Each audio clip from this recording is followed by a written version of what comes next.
네, 오늘 본문 8절 말씀을 보면 시드기야 왕이 예루살렘의 모든 백성들과 언약을 맺게 된다는 것을 말씀합니다. 8절을 먼저 읽어보면요.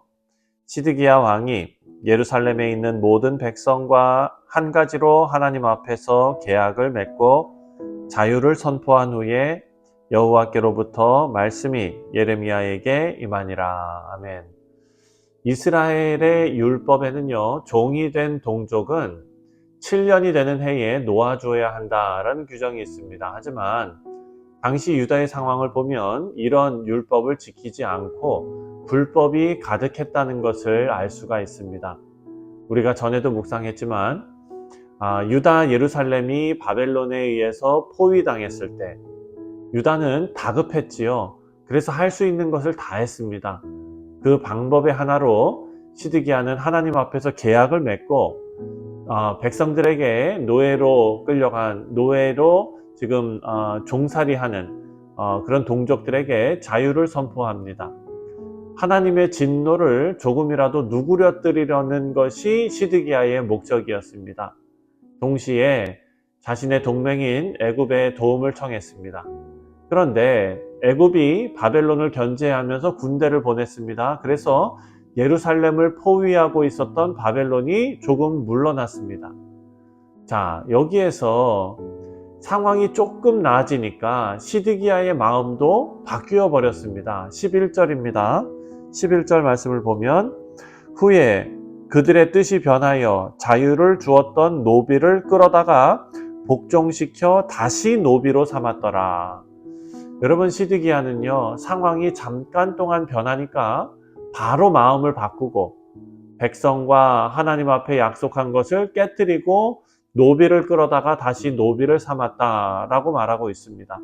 하나님께서는 이 일을 책망하셨습니다. 16절입니다. 16절에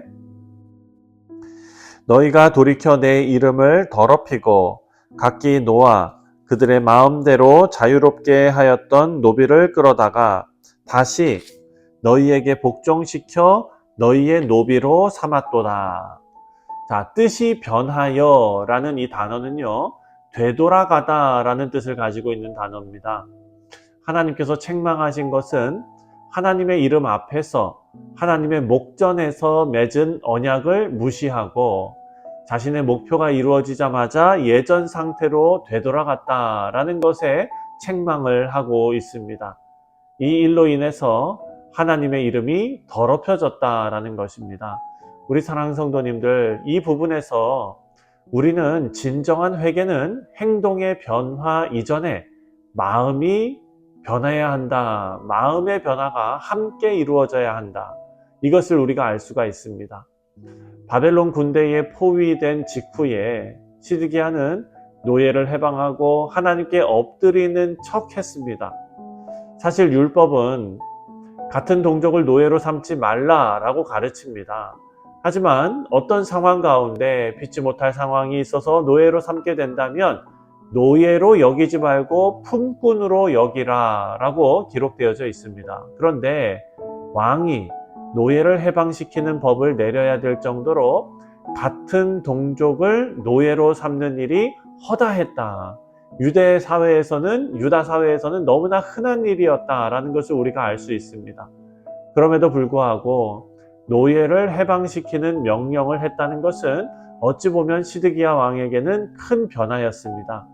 하지만 이것은 결과에서 볼 수 있듯이 진정한 회개가 아니었습니다. 예루살렘이 포위된 급박한 상황에서 하나님의 진노를 조금이라도 누그러뜨려 보기 위한 하나의 쇼였습니다.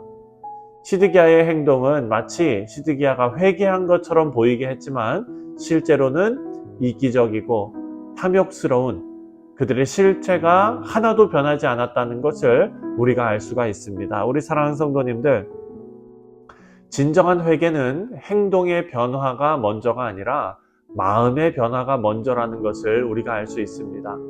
여러분, 요엘서에서도 이런 말씀이 나오죠. 옷을 찢지 말고 마음을 찢으라고 했습니다. 애통하고 회개하는 의미로 옷을 찢는 행동을 하는 장면이 성경에는 많이 나오죠. 하지만 그들이 진정으로 찢어야 할 것은 옷이 아니라 그들의 마음이었습니다. 우리 모두가 마음을 기경하고 마음이 변화할 때 눈에 나타나는 외적인 행동에도 변화가 일어나고 나아가서 마음을 감찰하시는 하나님께도 인정받는 우리 믿음의 성도님들 다 되시기를 주님의 이름으로 축원드립니다. 자, 이렇게 마음이 변하지 않고 회개와 거리가 먼 유다를 하나님께서 심판하시면서 진노하십니다. 그런데 그 진노의 방법이 오늘 본문 17절에 이렇게 나와 있습니다. 17절에 그러므로 여호와께서 이와 같이 말씀하시니라 너희가 나에게 순종하지 아니하고 각기 형제와 이웃에게 자유를 선포한 것을 실행하지 아니하였음은 즉 내가 너희를 대적하여 칼과 전염병과 기근에게 자유를 주리라. 여호와의 말씀이니라 내가 너희를 세계 여러 나라 가운데 흩어지게 할 것이며. 자, 하나님의 진노는요 자유를 선언하심으로 이루어졌는데 하나님께서 칼과 전염병과 기근에게 자유를 주시겠다라고 말씀하셨습니다. 여러분, 이것은 무서운 말씀입니다. 하나님의 진노입니다. 칼과 기근과 전염병이 무서운 것이 아니라 여러분, 우리가 절대적으로 망하는 순간은 하나님께서 우리를 징계의 자리로 내몰아버리시는 것이 아니라 하나님의 은혜를 거두어 가시는 것입니다. 우리가 오늘을 살 수 있는 유일한 이유가 있습니다. 그것은 하나님의 은혜가 우리를 덮고 있기 때문입니다. 우리는 그 은혜가 너무나 크고 또 너무 당연하게 느껴지기 때문에 우리가 하나님의 은혜 아래에 있다는 것을 망각할 때가 많지요. 하지만 하나님께서 우리를 덮으신 그 은혜의 손을 거두시면 칼과 전염병과 기근에게 자유가 주어지는 것입니다. 18절을 보면은요, 유다 왕과 고관들이 언약을 맺은 방법을 기록해 놓았는데 18절에 송아지를 둘로 쪼개고 그 두 조각 사이로 지나내 내 앞에 언약을 맺었으나 그 말을 실행하지 아니하여 내 계약을 어긴 그들을, 이렇게 말합니다.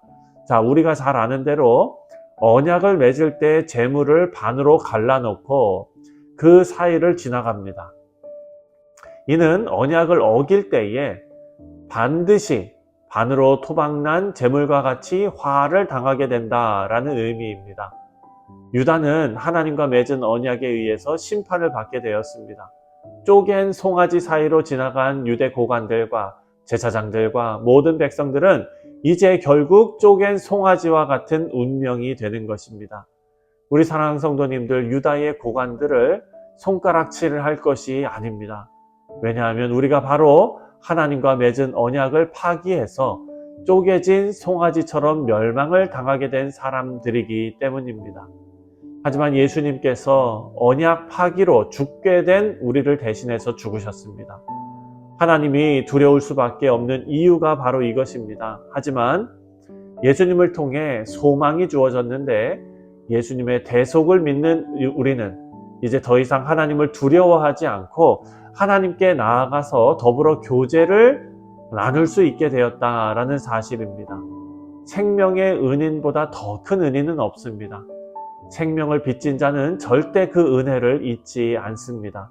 여러분, 우리도 마찬가지로 마땅히 하나님의 은혜를 우리가 잊지 말고 우리를 살리신 하나님의 사랑에 감사하며 하나님을 본받는 삶을 살기를 바랍니다. 바라고 기도하기는 오늘도 죄에서 우리를 자유케 하신 하나님의 은총이 우리 모두와 함께 하시기를 주님의 이름으로 축원드립니다. 기도하겠습니다.